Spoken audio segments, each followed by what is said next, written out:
नहमदुहु व नुसल्ली अला रसूलिहिल करीम अम्मा बाद फ़ाऊज़ु बिल्लाहि मिनश शैतानिर रजीम बिस्मिल्लाहिर रहमानिर रहीम।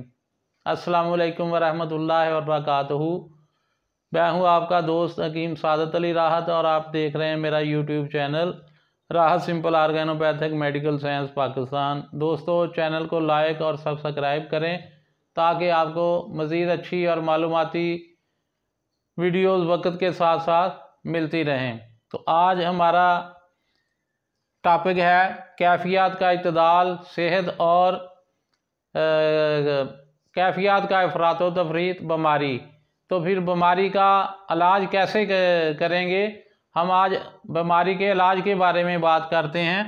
तो जब खुश्की सर्दी से सोजिश पैदा हो या खुश्की गर्मी से वरम पैदा हो जो कि चिकनाई या तरी की कमी की वजह से होता है, तो उसका जब हम इलाज तहलील पैदा करेंगे यानी गर्मी तरी जिस्म में बढ़ा देंगे, गर्म तार ग़िज़ाएँ खाएंगे तो जिस्म में गर्मी तरी बढ़ेगी और वो सोजिश और वरम को तहलील करेगी। यानी गर्मी का नाम ही तहलील है। जैसे खुश्की से तहरीक पैदा होती है, तहरीक से सोजिश या वरम पैदा हुआ है, यानी अगर सकेड़ पैदा हुआ है तो उससे सोजिश पैदा होगी और जब उसमें फैलाव या सोजन पैदा हुई है तो उसे वरम कहते हैं, जिसका इलाज तहलील पैदा करना है। यानी गर्मी तरी की तहलील। तहलील दो किस्म की है, यानी गर्म खुश्क ये भी तहलील है और गर्म तार ये भी तहलील है। तो हम जो तहलील पैदा करेंगे वो गर्म तार होगी, जिससे उज़लात के मकाम पर गर्मी तरी पैदा होगी और उज़लात का जो सकेड़ है वो खुलेगा और उज़लात को हरारत मिलने से उज़लात में जो सकेड़ है उसे टकोर होगी और वो खुल जाएगा। जब उज़लात खुलेंगे तो उसमें मौजूद कार्बन डाइऑक्साइड बाहर निकल जाएगी और ऑक्सीजन उसके अंदर जज़ब होगी। तो उसके साथ साथ जब हम गर्मी से तहलील की सूरत में इलाज करेंगे तो ये उसका इलाज बिल अमाला होगा। तो इसका एक और भी इलाज है कि अगर खुश्की सर्दी की ज़्यादती से सोजिश पैदा हो तो उसको अगर हम खुश्की गर्मी में तब्दील करेंगे तो ये उसका इलाज बिल मिसल होगा। यानी खुश्की का इलाज खुश्की से किया जाएगा। तो फिर पहले वो खुश्की सर्दी थी, हमने खुश्की को गर्मी में तब्दील कर दिया, तो ये बीमारी का सोजिश का इलाज बिल मिसल होगा और उससे एक स्टेप आगे होगा। तो जब हम ये तहलील के मकाम को इसमें टच करेंगे तो सोजिश और वरम तहलील हो जाएगा। तो उसके बाद हम खून को पतला करने के लिए तरी गर्मी यानी तस्कीन को पैदा करेंगे, तो ये उसका इलाज बिल ज़िद होगा सोजिश वरम का। यानी जब हम तार गर्म चीज़ें खाएंगे तो तरी से तस्कीन पैदा होगी, तो ये मकामे सोजिश वरम पे तस्कीन पैदा होगी, तो जिससे सोजिश वरम तहलील होगी और खुश्की तरी में तब्दील होगी। जब तरी इत्तदाल पे खुश्की इत्तदाल पे आ जाएगी तरी के बढ़ने से, तो वो मर्ज़ रफ़ा हो जाएगा, तो ये उसका इलाज बिल ज़िद होगा।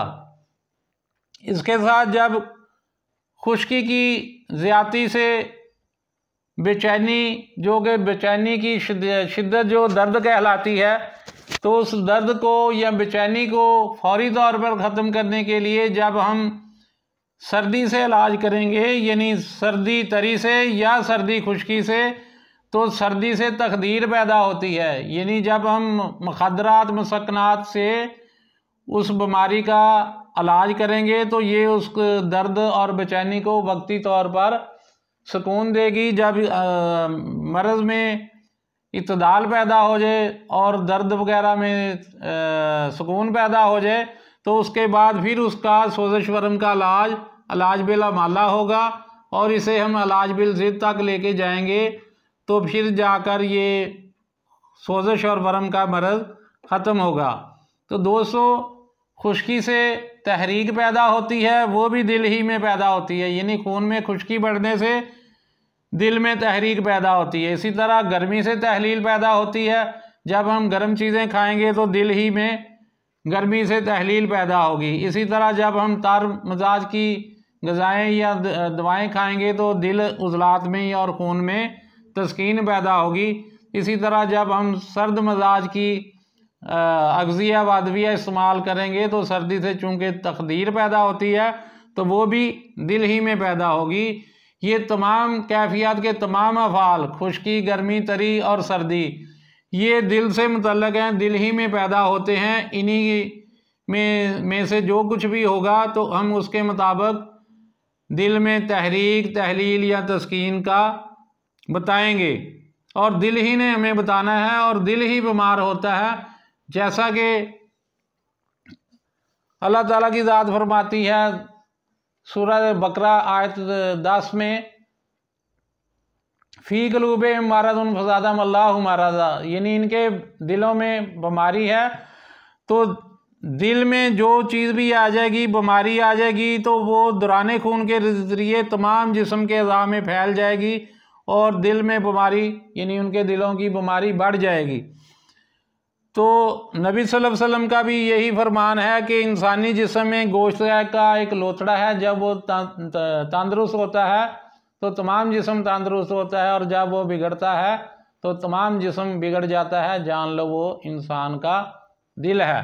यानी तमाम कैफियत के अफ़ाल दिल उज़लात पर असरअंदाज होते हैं और तहरीक, तहलील, तस्कीन और तकदीर इसी दिल में पैदा होती हैं और खून के ज़रिए तमाम जिस्म के अज़ा में पहुँचती हैं।